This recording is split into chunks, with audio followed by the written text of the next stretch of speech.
Você já parou para pensar que aquela coleção que você tem em casa está relacionada com a matemática? Não? Então veja. Conjunto é qualquer coleção de objetos que você tem em casa. Objeto é qualquer coisa, peça, artigo de compra e venda, um objeto comum como um móvel, uma garrafa, um cinzeiro, etc. Coleção é o conjunto ou reunião de objetos da mesma natureza ou que tem qualquer relação entre si, ou seja, a coleção dos números inteiros é um conjunto, seus CDs de música formam um conjunto e por aí vai.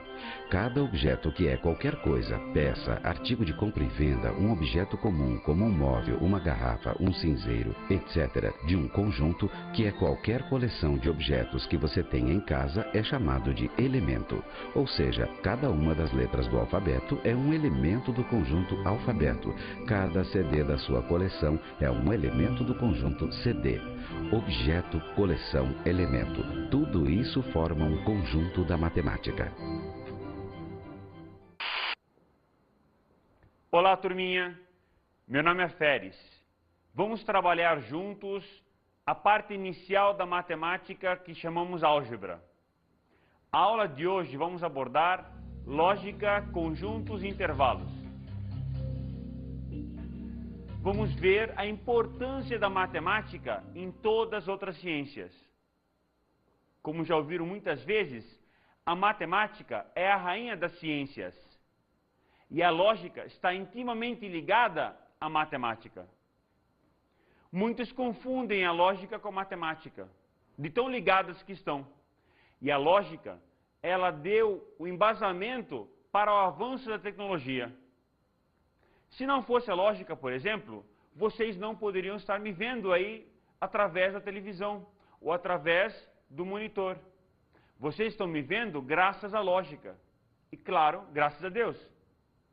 Gente, a lógica ela é muito extensa, porém na nossa aula vamos resumi-la dando importância a alguns tópicos relevantes para os vestibulares. Vamos começar então na lógica usando a ideia da proposição. O que é uma proposição? Proposição é uma sentença que pode ser julgada como sendo verdadeira ou falsa. Vamos pegar como exemplo a seguinte sentença ou a seguinte proposição. O Sol é uma estrela. Como nós já sabemos, o Sol realmente é uma estrela, bem próxima da Terra. Ela está a 150 quilômetros, 150 milhões de quilômetros da Terra. A próxima estrela está a muito mais distância. Por isso nós não conseguimos observar os raios da outra estrela com a mesma intensidade que observamos o Sol. Então essa sentença, o Sol é uma estrela, é uma sentença verdadeira. Uma outra sentença, 5 mais 3 igual a 7. 5 mais 3 dá quanto, turminha? Pode contar nos dedinhos? 8 e está escrito 7. Então essa proposição é verdadeira ou é falsa? Essa sentença, gente, é falsa, porque 5 mais 3 é 8 e ele colocou como resposta 7. Desta forma, vamos utilizar então os dois princípios básicos para podermos discernir dentro das proposições. Os dois princípios são muito básicos, gente. Primeiro o seguinte, uma proposição não pode ser verdadeira e falsa simultaneamente, ou seja, nenhuma proposição pode ser verdadeira e falsa ao mesmo tempo. O outro princípio é que toda proposição ou é julgada como sendo verdadeira ou é julgada como sendo falsa. Vamos agora avançar a ideia pensando nos conectivos que existem entre as sentenças e entre as proposições, onde vai ser criada nova sentença. Os 4 conectivos mais importantes são, da forma enumerada, e, que a gente pode substituir pelo Vzinho, ao contrário, invertido, e chamamos de conjunção. Ou seja, vou reunir as informações ao mesmo tempo, no mesmo instante. Ou representamos pelo Vzinho da forma que escrevemos e também é chamada de disjunção. Ou seja, você tem a opção de escolha entre as duas. E você pode escolher também as duas ao mesmo tempo. Ou seja, as sentenças separadas pela disjunção ou. Temos a terceira, que é a condicional. Se P, então Q. Essa flechinha, C, 3 pontinhos, aí vai uma condição que eu assumo como sendo verdadeira quando eu vou estar colocando numa sentença. Então, o que vem depois pode ser verdadeiro ou pode ser falso, em cima da lógica trabalhada na condição inicial. E a quarta é a bicondicional, ou seja, a significância significa se e somente se, a flechinha da ida e da volta. Se eu tenho então duas sentenças ou duas preposições, P significa que, P vai ser condição necessária para podermos chegar em que, e que vai ser a condição suficiente para podermos partir de P. Vamos então abordar cada um desses quatro conectivos, começando pelo conectivo E, ou V ao contrário, escrito ao contrário, que é a disjunção. Quando essa sentença completa é verdadeira, P e Q, a frase inteira será verdadeira somente quando as duas proposições P e Q forem verdadeiras, ou seja, quando P e Q forem falsas, ou quando uma delas for falsa, a frase inteira é falsa. Vamos pegar 3 exemplos para entendermos melhor. No primeiro exemplo, 5 maior que 3 e 6 igual a 5 mais 1. Vamos analisar o lado esquerdo desta conjunção. 5 é maior que 3? É verdadeira. A segunda parte, 6 é igual a 5 mais 1? Também é verdadeira. Logo, a sentença inteira é verdadeira. Vamos analisar agora a segunda sentença. 2 maior que 6 e 4 menor que 1. Gente, 2 não é maior que 6, é falsa. Então isso já é suficiente para concluirmos que toda essa frase é falsa. Um terceiro exemplo que vamos analisar é o seguinte. Você fala português e grego. Se você fala grego e português, automaticamente essa sentença é verdadeira. Como sabemos, gente, a maior parte das pessoas no Brasil não falam grego. Então, se você, meu caro aluno que está assistindo, não fala grego, a minha frase é falsa. Você fala português e grego, passa a ser falsa. No caso de você falar português e grego ao mesmo tempo, aí sim, você está falando uma das duas línguas, mas você fala as duas, você domina as duas. Logo, esta sentença por completa é verdadeira. Vamos analisar agora a segunda disjunção, ou seja, o segundo conectivo, Vzinho, P ou Q. Quando que esta disjunção será verdadeira? Diferentemente da conjunção E, neste caso, basta que uma das duas proposições sejam verdadeiras para que a sentença por completa seja verdadeira. Então, a sentença P ou Q é verdadeira se uma delas for verdadeira. Analisaremos 3 exemplos também. Primeiro, 8 maior que 6 ou 8 igual a 7 mais 1. O lado esquerdo diz que 8 é maior que 6. É verdade, João? Isso aí, grande garoto. É sim, é maior que 6. Então é verdadeira. E o lado direito dessa disjunção? 8 igual a 7 mais 1. É verdadeira? É também. Mas não precisava ser verdadeira, porque a primeira parte já é verdadeira. Logo, a sentença inteira é uma verdade. Vamos analisar então agora um segundo exemplo. 5 maior que 8 ou 5 igual a 8? Gente, 5 não é maior que 8, então é falsa. E nem 5 igual a 8, também é falsa. Logo, a sentença por completa é falsa. Vamos pegar agora a mesma frase que usamos no exemplo anterior. Você fala português ou grego. Agora sim, não importa se você fala grego ou não, mas você que está me assistindo fala português.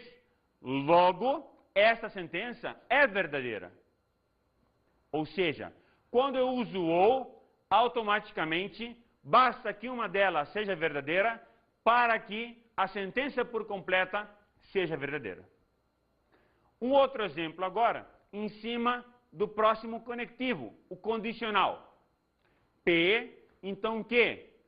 Se P é a condição necessária, vou concluir que quando que ela será verdadeira e quando que ela será falsa. A condicional será falsa somente quando P, que é a condição necessária, for verdadeira e a sua conclusão lógica for falsa. Vamos pegar exemplos para entendermos melhor. Se 5 é maior que 3, então 5 é maior que 2. A parte esquerda desta implicância, 5 maior que 3, é uma verdade. Vamos ter que analisar a parte da direita dessa implicância, ou desta condicional. A parte da direita é 5 maior que 2. E 5 maior que 2 também é verdade. Então a sentença como um todo é uma verdade. Vamos analisar a próxima sentença.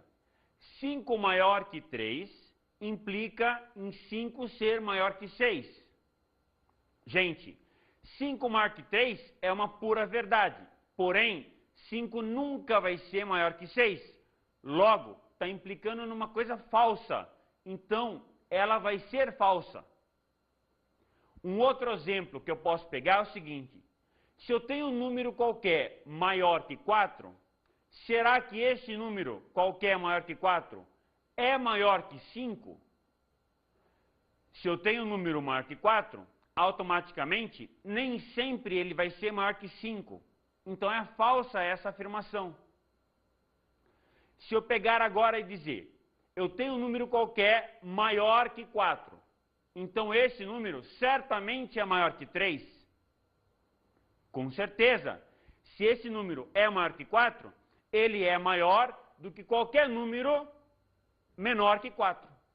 Então, essa sentença é verdadeira. Analisaremos agora o que significa, a significância. Se P, então Q já foi analisada. Agora, P, sei somente Q, ou seja, P vai ser a condição necessária e Q vai ser a condição suficiente. Essa bicondicional será verdadeira em quais casos? A bicondicional será verdadeira quando as duas forem verdadeiras, ou quando as duas forem falsas ao mesmo tempo. Por exemplo, 3 maior que 2, sei somente se 3 é maior que 4. Gente, 3 é maior que 2 é uma verdade. Porém, 3 maior que 4 é falsa. Se 3 maior que 4 é falsa, automaticamente essa sentença inteira é falsa. Por quê? Ou as duas são verdadeiras ou são falsas para que ela seja verdade. Como uma delas é falsa, logo a sentença inteira é falsa. Vamos analisar um segundo exemplo. 3 é par, sei somente se 2 é ímpar. 3 é par? Que isso, professor? Calma aí, tá errado esse negócio aí. Não tá, não. Eu estou analisando a sentença inteira. Então posso falar qualquer coisa na sentença. Eu vou analisar se é verdadeira ou se é falsa. O que você acha, Maria? 3 é par ou ímpar? Ah, professor, 3 é ímpar. Concordo com você. Só que eu escrevi que 3 é par. Então estou falando uma verdade ou estou falando uma falsidade? Falsidade, professor. Isso aí, Maria. Perfeito. João, vem comigo. 2 é par ou ímpar? Ô, professor, 2 é par. Legal. O que eu escrevi? 2 é ímpar. Então é falso. Opa. E a sentença inteira, como é que posso avaliar como sendo verdadeira? Se eu partir do pressuposto que 3 é um número par, automaticamente eu mudei totalmente o conceito lógico dessa matemática. Eu criei uma nova matemática onde o número ímpar virou par. Logo, nessa nova matemática, o que era falso vai passar a ser verdadeiro. Então, 3 é par, vai dar para a gente quem? 2 é ímpar, o que estabelece uma sentença por completo como sendo verdade. O que eu falei para vocês no início? Falei que eu estou analisando as proposições e que a bicondicional, se e somente se, será verdadeira quando as duas forem verdadeiras ou quando as duas forem falsas. Neste caso, as duas são falsas, então implica numa verdade, porque eu mudei a lógica, inverti a ideia da lógica matemática. Não. 3 não é par e 2 não é ímpar. Tudo bem, só que a sentença como inteira é uma verdade. Cara, que complicado. Tá querendo dar um nó na minha cabeça? Cuidado, gente. Menos 3 é um número maior que menos 4. Se eu pego agora esse número e elevo ao quadrado, fica menos 3 ao quadrado e menos 4 ao quadrado, que dá 9 e 16. Cuidado. Do lado esquerdo, tá certo, menos 3 é maior que menos 4. Só que se eu elevar ao quadrado, fica 9 e 16, que é menor que 16. Se 9 é menor que 16, então é falso. Logo, eu não posso efetuar essa conta. Isto é um exemplo para a resolução de exercícios. Quando você está resolvendo exercícios e chega a algum valor desse tipo, se você elevar ao quadrado, tem que tomar cuidado. Que cuidado? Você vai ter que pegar os valores que você achou e substituir lá em cima na equação para poder saber se ela vai valer ou não vai valer como sendo verdade. Entenderam a ideia da bicondicional? Que maravilha! O teu professor vai fazer mais exercícios pensando nessa ideia. Vamos agora negar uma condicional. Que condicional? Se P, então Q. Vamos achar a negação dela. Na lógica matemática, a negação de uma condicional também é uma verdade, desde que a condição inicial seja verdade. Eu tenho se P, então Q, e eu vou negá-la como? Muito simples. Se não Q, então não P. Para entendermos melhor a negação dessa condicional, vamos pegar o seguinte exemplo. Se x igual a 2, então x ao quadrado igual a 4, o que é uma verdade, porque elevando 2 ao quadrado, obtenho o resultado 4. A negação dela fica como? Se x ao quadrado diferente de 4, então x é diferente de 2. Professor, então se eu escrever se x é diferente de 2, então x ao quadrado é diferente de 4, é falso. É, sim senhor. Porque o x pode ser mais 2 ou pode ser menos 2, para que o quadrado dele seja 4. Então a negação de x igual a 2, então x ao quadrado igual a 4 fica, se x quadrado é diferente de 4, então x é diferente de 2. Vamos pegar um exemplo de paradoxo. Paradoxo é quando eu não sei definir se ela é uma verdade ou se ela é uma falsidade. Uma sentença só pode ser verdadeira ou falsa, não pode ser as duas ao mesmo tempo. Neste caso, vou pegar um exemplo para analisarmos a lógica matemática. E podemos criar muitos exemplos em cima dessa ideia. Esse paradoxo é bem interessante. Vamos analisar então o que nós estamos vendo. Dá uma olhada. Primeiro item. 0 igual a 1 ou 0 é diferente de 1. Será que este item é verdadeiro ou é falso? Eu estou usando uma disjunção ou, e estou dizendo, 0 é igual a 1 ou 0 é diferente de 1. 0 não é igual a 1, então é falso. Só que 0 é diferente de 1, então é uma verdade. E lá na nossa disjunção, gente, o que nós falamos? Basta que uma delas seja verdade para que a sentença inteira seja verdade. Então esse item é verdadeiro. O segundo item, 2 é menor que 1. Opa, 2 é maior que 1. Então é rápido que esse item já é falso. Agora vamos analisar o terceiro item. Temos aqui 2 itens falsos. Olha, a letra A é uma verdade. A letra B é falso. A letra C está falando que dentre esses 3 tem 2 falsos. Só que até agora já concluí que esse é falso. A letra B é falso. Então, essa sentença, ela é falsa. Mas que paradoxo que vai existir? Ora, se eu disse que essa sentença é falsa, então ela está mentindo para a gente. Ela está dizendo que temos 2 itens falsos. Só tem um. Mas agora ela passou a ser verdadeira. Mas não pode ser verdadeira. Porque se ela fosse verdadeira, só existiria esse item falso. Então ela é um paradoxo. Eu não sei definir se ela é uma verdade ou se ela é uma mentira. Este exemplo é bem prático para a gente. Nos computadores existe o que nós chamamos de vírus. Os vírus mais comuns são aqueles que fazem o computador rodar sem parar. Essa é uma maldade que você vai ter que refazer, né, a digitação do seu computador.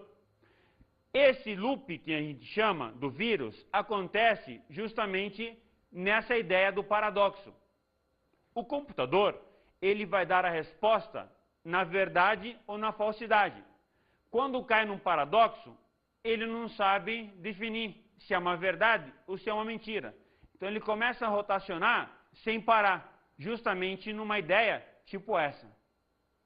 Um exemplo bem simples é o seguinte: você pode brincar com seus amigos e fazer essa brincadeira, né, quando precisar. Olha só, inventa uma frase com 3 palavras que vai ser paradoxo. Eu estou mentindo. Quando eu digo eu estou mentindo, eu estou caindo num paradoxo. Por quê? Se eu estiver falando a verdade e eu estou dizendo que eu estou mentindo, estou entrando em confusão comigo mesmo. Como posso falar a verdade dizendo que eu estou mentindo? E se eu estiver mentindo e eu estou falando que eu estou mentindo, eu estou falando a verdade. Então, como posso mentir numa verdade? Gente, paradoxo é muito importante para a gente. O mais importante na lógica é que você aplique todos esses conceitos no seu dia a dia. Não só na matemática, na física, na química, na biologia, na história, na geografia e assim por diante. Use o cérebro para tirar proveito desta maravilhosa parte da aula. Vamos agora para conjuntos. Os conceitos primitivos de conjuntos. Eu posso ter uma coleção de revistas. Essa coleção de revistas é conhecida como sendo conjuntos. Uma dessas revistas é conhecida como sendo um elemento desse conjunto como um todo. Agora vamos ouvir um texto. Georg Ferdinando Ludwig Philipp Cantor foi um matemático alemão conhecido por ter criado a moderna teoria dos conjuntos.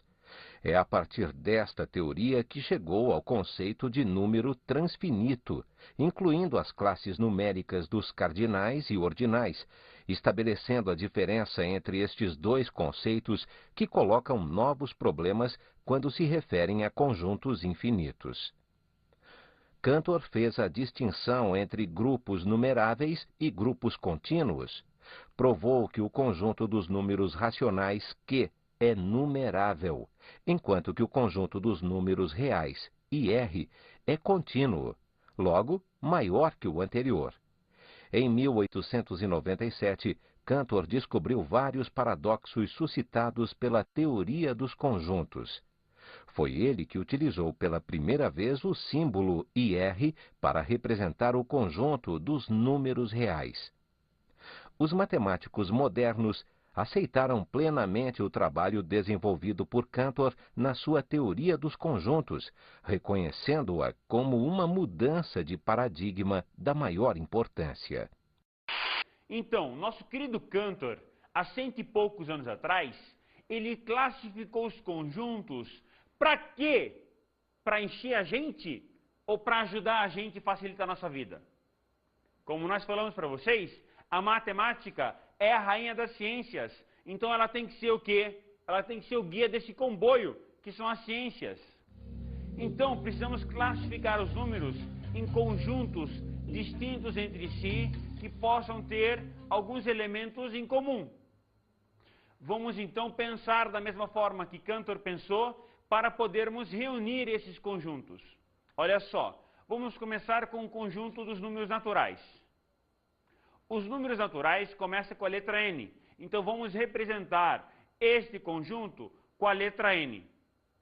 Aqui no Brasil, contamos o 0, 1, 2, 3, 4 e assim por diante como sendo natural. Quando Cantor representou os números naturais, ele começou do 1. 1, 2, 3, 4, 5 e assim por diante. E não considerou o 0. Então, se você vai estudar inglês ou francês ou qualquer outra língua e pegar algum livro de matemática que fala sobre o conjunto dos números naturais, você provavelmente não encontrará o 0 como sendo um número natural. A ideia é muito simples. Quando eu pergunto você quantos anos você tem, você vai dizer para mim, tantos anos. Quando eu pergunto se você tem algum relógio, você vai dizer sim, tenho um relógio.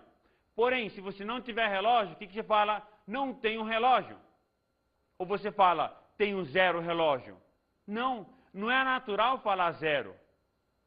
Como não é natural falar 0, automaticamente esse número não é o número natural. Porém, no Brasil, vamos estudar esse número como sendo o número natural. Uma curiosidade sobre o 0, que até os árabes, até 700 depois de Cristo, o 0 não era considerado como sendo número, porque não sabiam definir o que era nada. A partir dos árabes do ano 700 depois de Cristo, que o 0 foi introduzido na língua mundial. E o 0 aqui é zero em inglês e assim por diante, em árabe é sefro, que vem de uma palavra árabe. Vamos avançar um pouquinho? Eu vou no bar e compro, por exemplo, um chocolate. Não tenho dinheiro, fico devendo. Daí existe a necessidade de criar outros números. Um pastor de ovelhas, basta contar quantas ovelhas tem. 1, 2, 3, 4. Então é natural ele contar.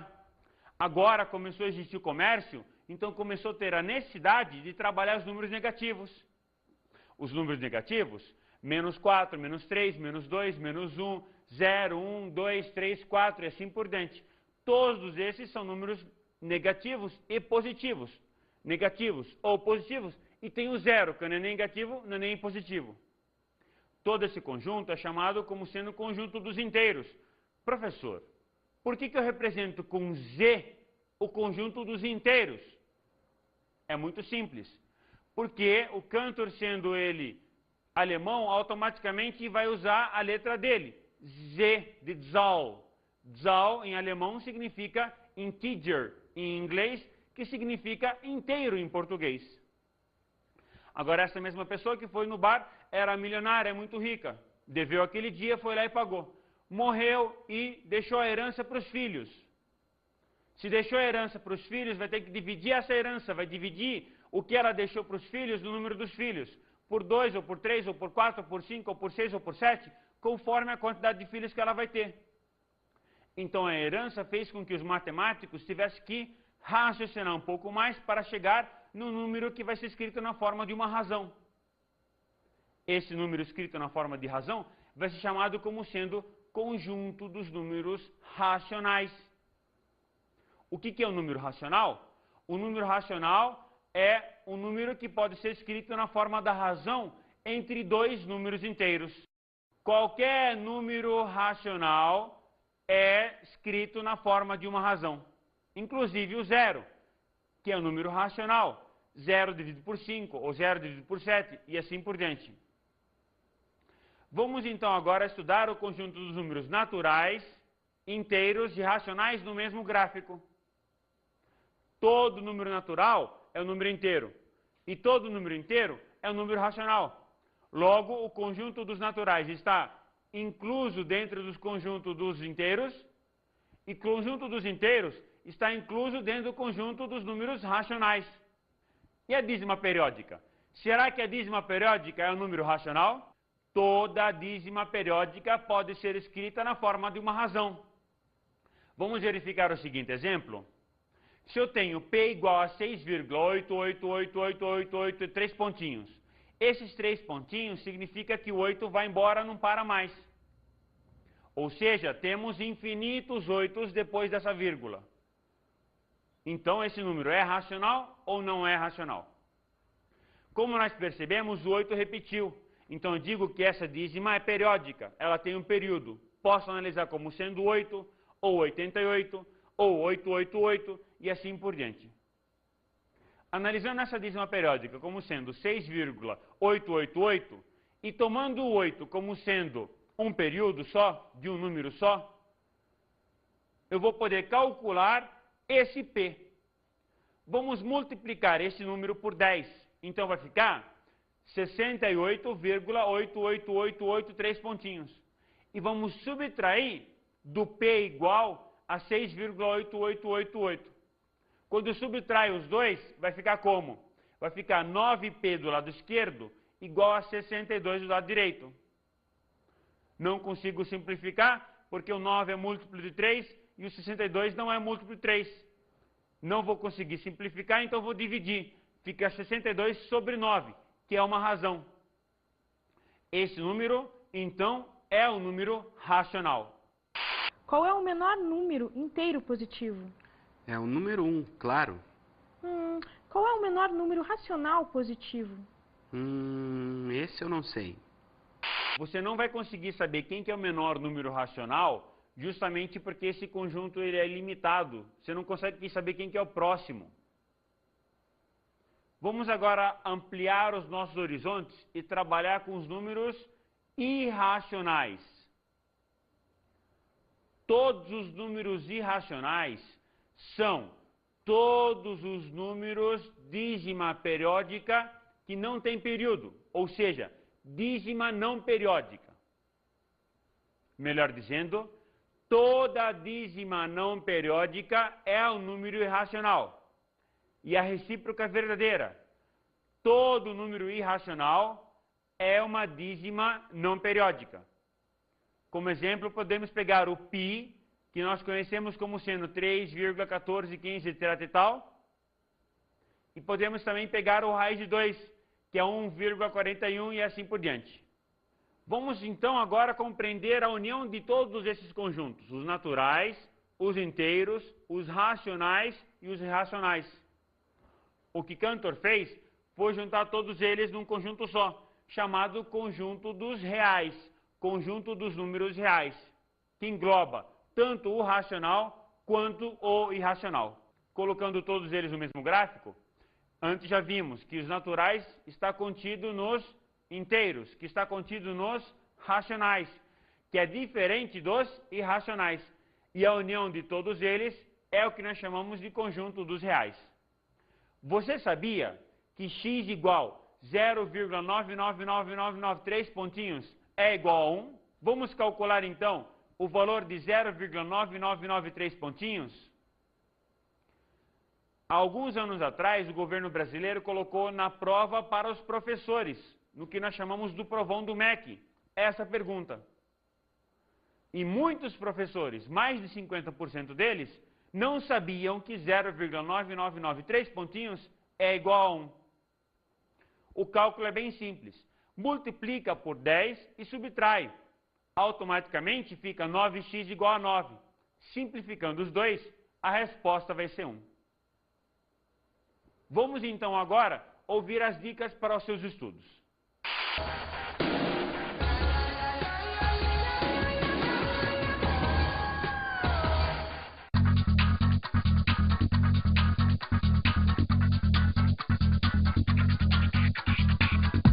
A nossa dica de hoje é que você relembre os conectivos e, ou, condicional e bicondicional. e saiba quando que elas serão verdadeiras. Também lembre dos conjuntos naturais, inteiros, racionais, irracionais e reais. Maravilhosos estudos para todos e até a próxima.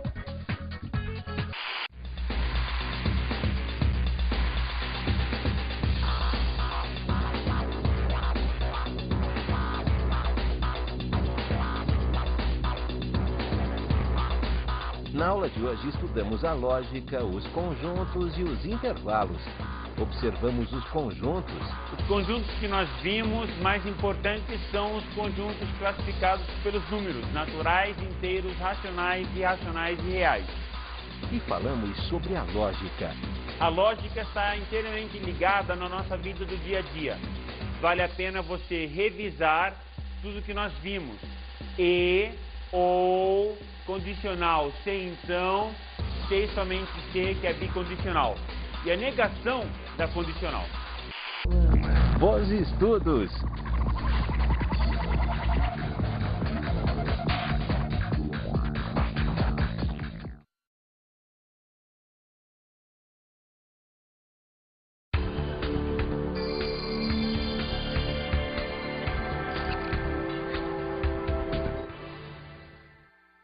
Olá, meus colegas. A cada aula nós vamos passar para vocês dica relevante para você trabalhar o conceito melhor com os alunos. É muito importante trabalhar a tabela, que nós chamamos de tabela lógica, de uma forma fácil. Pense sempre para que eles saibam dizer quando que é verdade. Se ele sabe dizer quando que é verdade, automaticamente o que é falso fica como sendo conclusão. Bom trabalho e até a próxima.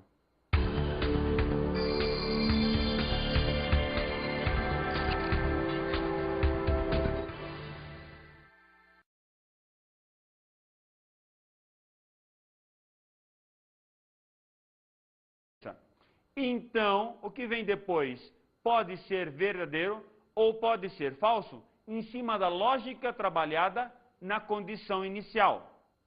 E a quarta é a bicondicional, ou seja, a significância, significa, se e somente se, a flechinha da ida e da volta. Se eu tenho então duas sentenças ou duas preposições, P significa que, P vai ser condição necessária para podermos chegar em que, e que vai ser a condição suficiente para podermos partir de P. Vamos então abordar cada um desses quatro conectivos, começando pelo conectivo E, ou V ao contrário, escrito ao contrário, que é a disjunção. Quando essa sentença completa é verdadeira, P e que, a frase inteira, será verdadeira somente quando as duas proposições P e que forem verdadeiras, ou seja, quando P e que forem falsas, ou quando uma delas for falsa, a frase inteira é falsa. Vamos pegar 3 exemplos de conjuntos e intervalos. Vamos ver a importância da matemática em todas as outras ciências.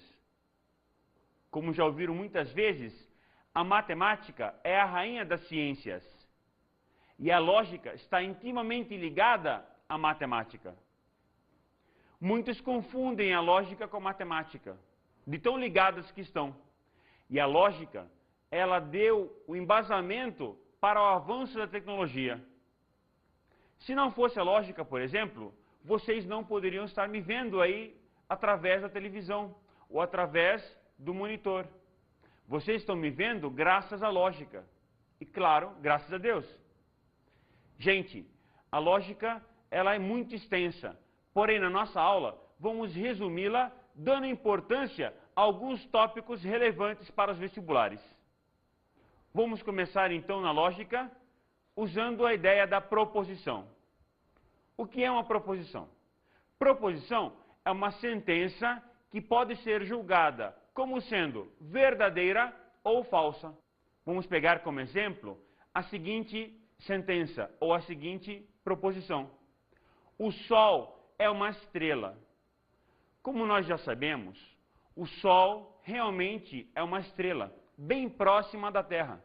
Ela está a 150 quilômetros, não, 150 milhões de quilômetros da Terra. A próxima estrela está a muito mais distância. Por isso nós não conseguimos observar os raios da outra estrela com a mesma intensidade que observamos o Sol. Então essa sentença, o Sol é uma estrela, é uma sentença verdadeira. Uma outra sentença. 5 mais 3 igual a 7. 5 mais 3 dá quanto, turminha? Pode contar nos dedinhos? 8. E está escrito 7. Então essa proposição é verdadeira ou é falsa? Essa sentença, gente, é falsa. Porque 5 mais 3 é 8. E ele colocou como resposta 7. Desta forma, vamos utilizar então os dois princípios básicos para podermos discernir dentro das proposições. Os dois princípios são muito básicos, gente. Primeiro o seguinte, uma proposição não pode ser verdadeira e falsa simultaneamente. Ou seja, nenhuma proposição pode ser verdadeira e falsa ao mesmo tempo.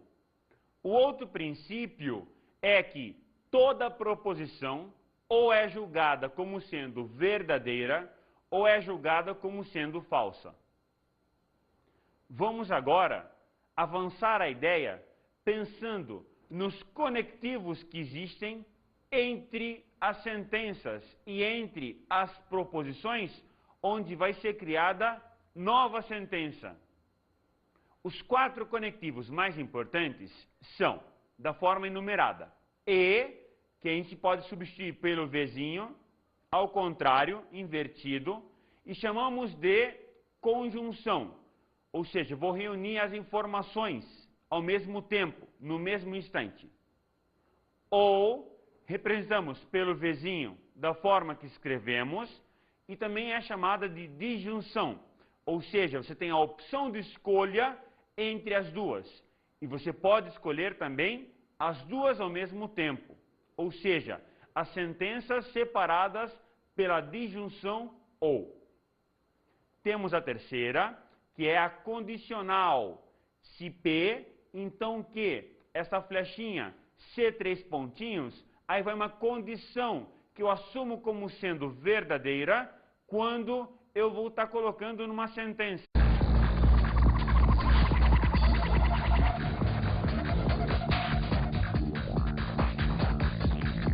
Você já parou para pensar que aquela coleção que você tem em casa está relacionada com a matemática? Não? Então veja.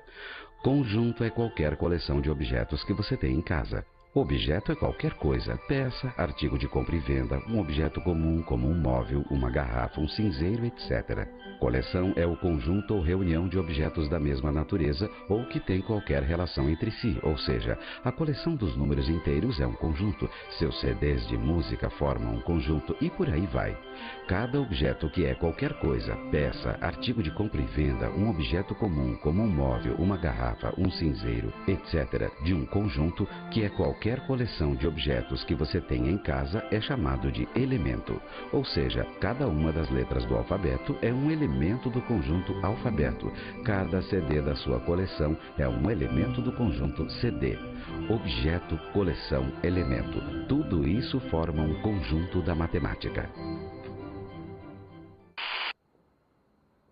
Olá, turminha.